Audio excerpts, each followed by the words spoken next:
چین میں ایک افسوسناک واقعہ پیش آیا ہے جہاں پر ایک رہائشی عمارت میں آگ لگنے سے 10 افراد زندگی کی بازی ہار گئے ہیں۔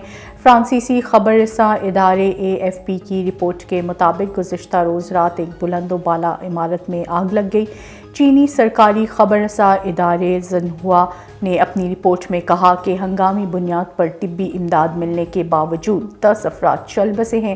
اس واقعے میں 9 افراد زخمی ہوئے ہیں جن کی حالت تشویشناک نہیں ہے۔ واقعے کی تحقیقات کا آغاز ہو گیا ہے۔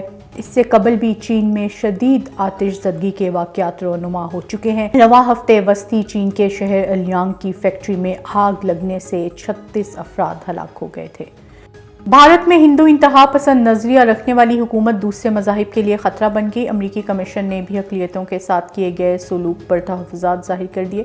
بین الاقوامی مذہبی آزادی پر امریکی کمیشن کی نئی رپورٹ میں بھارت میں جاری مذہبی انتہا پسندی، عدم برداشت اور اقلیتوں سے روا جبری سلوک پر شدید تحفظات کا اظہار کیا گیا ہے۔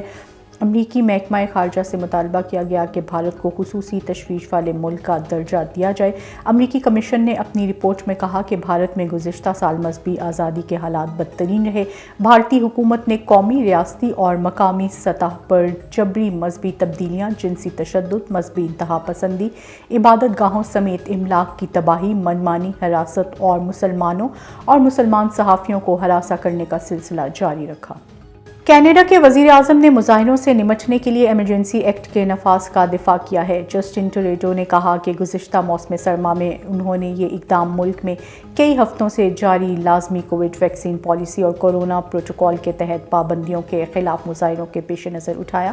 مسٹر ٹروڈو نے بیان پبلک آرڈر ایمرجنسی کمیشن کے سامنے دیا، جو اس بات کا جائزہ لے رہا ہے کہ آیا ان کی حکومت ایکٹ کو نافذ کرنے کا جواز رکھتی تھی۔